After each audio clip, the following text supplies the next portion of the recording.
kasih sayang Allah SWT. Baik. Fadilah pertama tentang zakat. Yang pertama, yaitu zakat merupakan salah satu tiang agama Islam. Ini tonggak agama. Allah telah tetapkan zakat termasuk rukun Islam. Dan Islam ketika mewajibkan rukun yang 5 itu adalah fondasi. Jadi baru orang disebut Muslim ketika berada di atas fondasi 5 itu. Makanya hadis-hadis Nabi menyebutkan bahawa zakat begitu besar pengaruhnya karena dia menjadi tiang agama ini. Yang tidak membayarnya, tidak menunaikannya, dia telah meruntuhkan agamanya. Berarti siap-siap berhadapan dengan Allah sebagai pembuat syariat. Apa kata Rasulullah dari Ibnu Umar radhiyallahu anhuma qala Rasulullah sallallahu alaihi wasallam, buniyal islamu ada khamsin. Islam itu dibangun atau berdiri di atas 5 perkara. Yang pertama, syahadatu an la ilaha illallah wa anna Muhammadar Rasulullah. Yang pertama syahadat. Yang kedua, wa iqamis salat. Kemudian mendirikan salat. Yang ketiga, wa itaiz zakah. Lalu menunaikan zakat. Yang keempat, wa saumu Ramadan. Lalu puasa Ramadan. Dan yang kelima, al-hajju liman istata'a ilaihi sabila, yaitu melakukan haji bagi yang sudah mampu. Nah, jemaah maka Allah, kata Rasulullah, buniyal Islam. Islam itu dibangun di atas 5 perkara. Salah satu dari 5 perkara ini kita tinggalkan dengan sengaja, maka kita telah menghancurkan agama kita sendiri. Dan akibatnya berbahaya. Nah, karena kalau rukun Islam hancur, amalan-amalan yang lain itu tidak ada tempat untuk berdiri. Sehebat apapun senyuman kita kepada anak yatim, kalau yang wajib tidak kita lakukan, tetap Allah buka pintu neraka lebih dahulu. Oh, baik sekali bapa itu, Masya Allah, ke isterinya lembut, ya.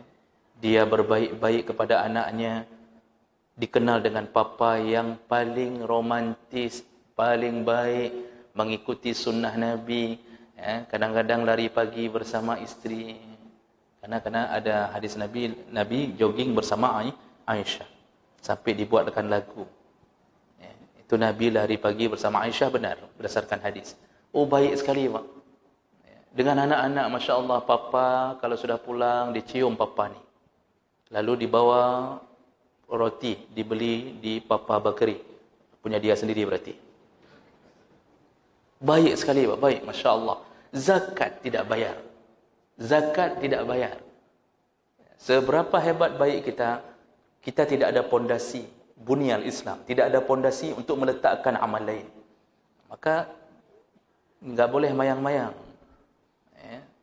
Tidak boleh main-main dengan urusan zakat ini. Jemaah maka Allah, ini tiang.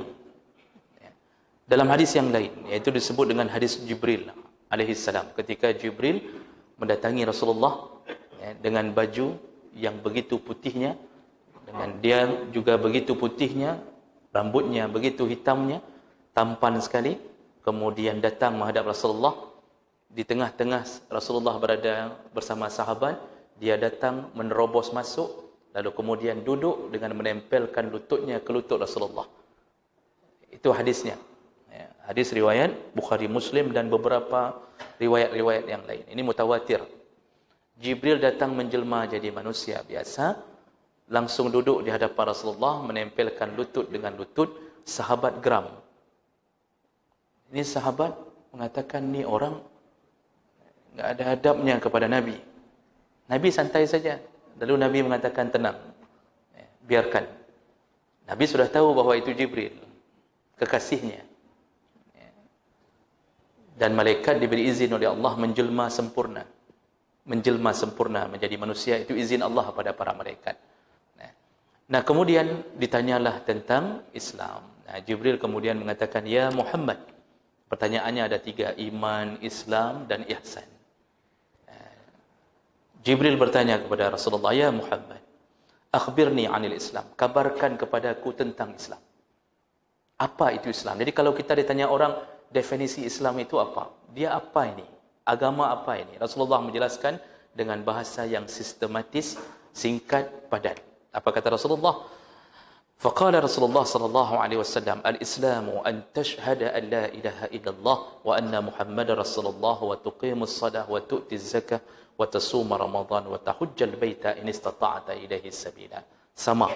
Rasulullah menyebutkan Islam itu adalah yang melakukan syahadat, kemudian salat, kemudian bayar zakat, puasa Ramadan, lalu kemudian melakukan haji. Ini sama ni, posisinya sama-sama sebagai tonggak di dalam agama ini. Maka jemaah maka Allah Subhanahu wa taala, ini merupakan kelebihan zakat yang pertama. Dia berada di garda terdepan dalam agama ini. Ini yang kita harus hati-hati ketika kita meremehkan salah satu daripada rukun Islam. Sama semuanya. Meninggalkan salat itu lebih parah lagi. Karena yang pertama sekali ditanya adalah tentang salat. Itu lebih parah lagi kalau meninggalkannya. Meninggalkan haji, kita sudah bahas tadi subuh. Begitu buruknya orang yang meninggalkan haji padahal sudah mampu. Nah, ini fadilah pertama. Yang kedua, zakat merupakan ibadah yang disebut-sebut dalam Al-Quran dan ibadah paling utama karena dia selalu dilengketkan atau digabung dengan salat. Penyebutan zakat selalu digabung dengan salat. Jemaah maka Allah Subhanahu wa taala ada 24 ayat dalam Al-Quran yang ketika menyebut zakat selalu digabung penyebutan itu dengan salat. Kadang-kadang dengan bahasa aqimus salah wa atuz zakah, tuqimunas salah wa tu'tunaz zakah, tuqimus salah wa tu'tuz zakah, aqamus salah wa atauz zakah. Terus ditempelkan berdua. Ada 24 ayat yang selalu menempel antara zakat dan salat. Contohnya, Allah Subhanahu wa taala menyebutkan waqimus salah wa atuz zakah warka'u ma'ar raqin. Al-Baqarah 43. Dalam ayat yang lain, Al-Baqarah 110, Allah menyebutkan wa aqimus salah wa atuz zakah wa ma tuqaddimu li anfusikum min khairin tajiduhu 'indallah. Innallaha bima ta'maluna basir. Kembali Allah mengatakan tentang zakat, tapi lebih dahulu disebutkan salat. Kemudian dalam Al-Maidah 55 dan seterusnya.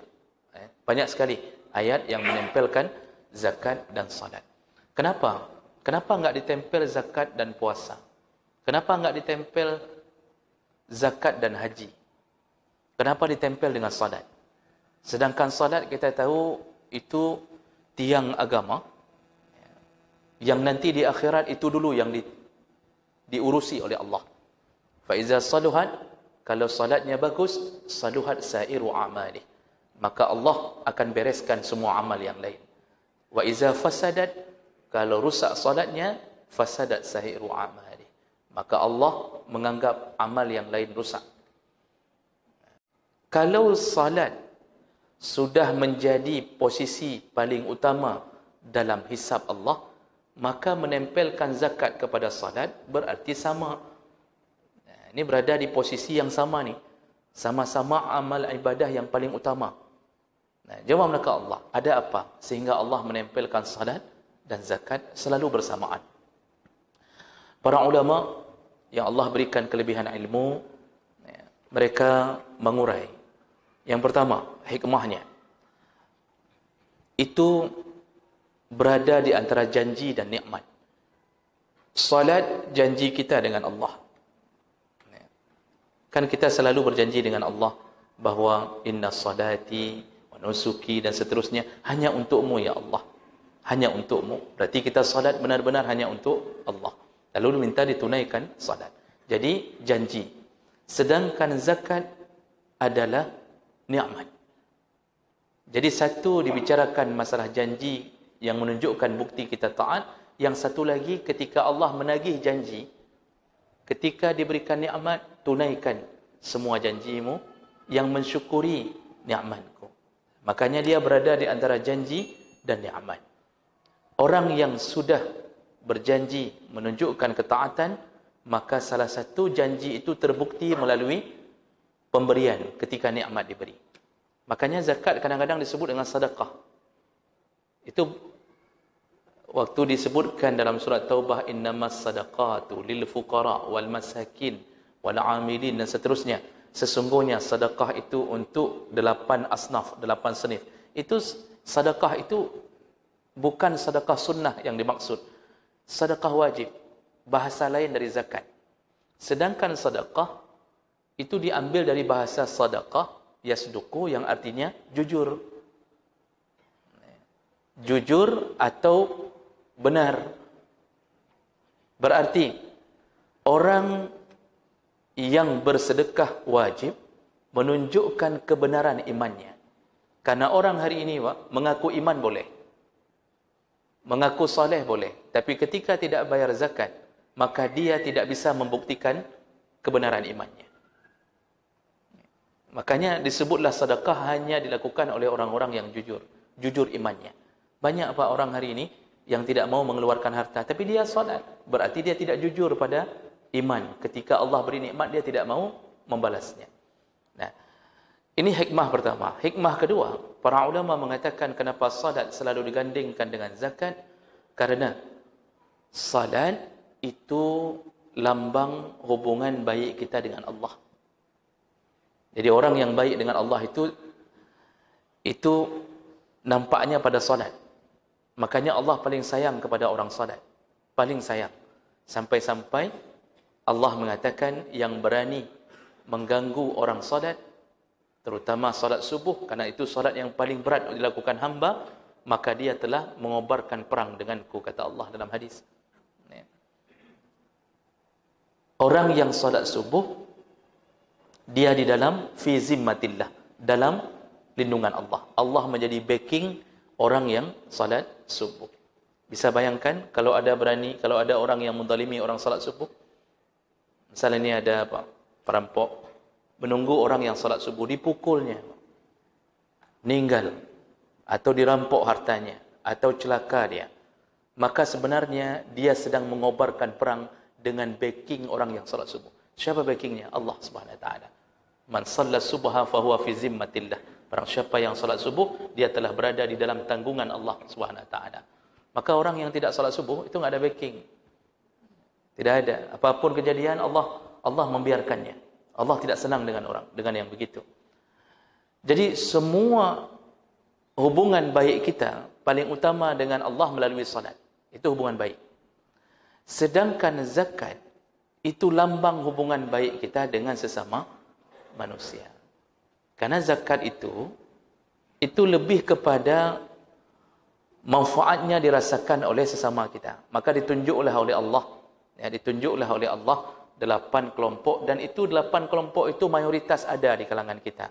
Fakir, miskin, termasuk amil di dalamnya. Nah, dan orang-orang musafir, penuntut ilmu, semuanya yang disebutkan Allah. Itu termasuk lambang hubungan baik. Jadi maksud Allah apa? Tidak akan masuk surga orang yang hanya baik dengan Allah tapi tidak baik dengan manusia. Dia salat tapi enggak bayar zakat. Tidak ada jaminan surga. Tidak ada jaminan surga. Dan juga tidak akan masuk surga orang yang hanya baik dengan manusia tapi tidak baik dengan Allah. Ini kebalikan seperti tadi. Zakat bayar tepat waktu, salat tidak ada. Berarti dia cuma baik dengan manusia tapi tidak baik dengan Allah. Hidup ini kalau mau masuk surga dengan mudah adalah berbuat baik dengan Allah lalu berbuat baik dengan manusia. Jadi sebenarnya konsepnya sederhana. Dengan Allah apa? Salat. Dengan manusia bayar zakat. Karena dirasakan oleh manusia. Makanya orang yang ahli sedekah, Allah memadamkan kemarahannya kalau orang itu punya dosa. Namun kalau dia melakukan salat. Yang sedekah-sedekah saja tanpa salat, berarti Allah menganggap ini tidak tahu diri. Cuma tahu berbuat baik dengan manusia, tapi tidak tahu berbuat baik dengan Allah Subhanahu Wa Taala. Dan ini, konsep ini Nabi sebutkan dalam beberapa hadis yang lain. Kalau kita enggak baik sama manusia, kita ini susah masuk surga. Contoh, ada laporan ke Rasulullah, ya Rasulullah, ada seorang perempuan salat qiyamul lail, lalu kemudian dia bersedekah. Ya, dia bangun tengah malam, salat, bersedekah, siangnya berpuasa. Kan sudah hebat sekali ini. Kalau salat qiyamul lail sudah didirikan, apalagi salat wajib. Sedekah sudah dia berikan, apalagi yang wajib. Ya.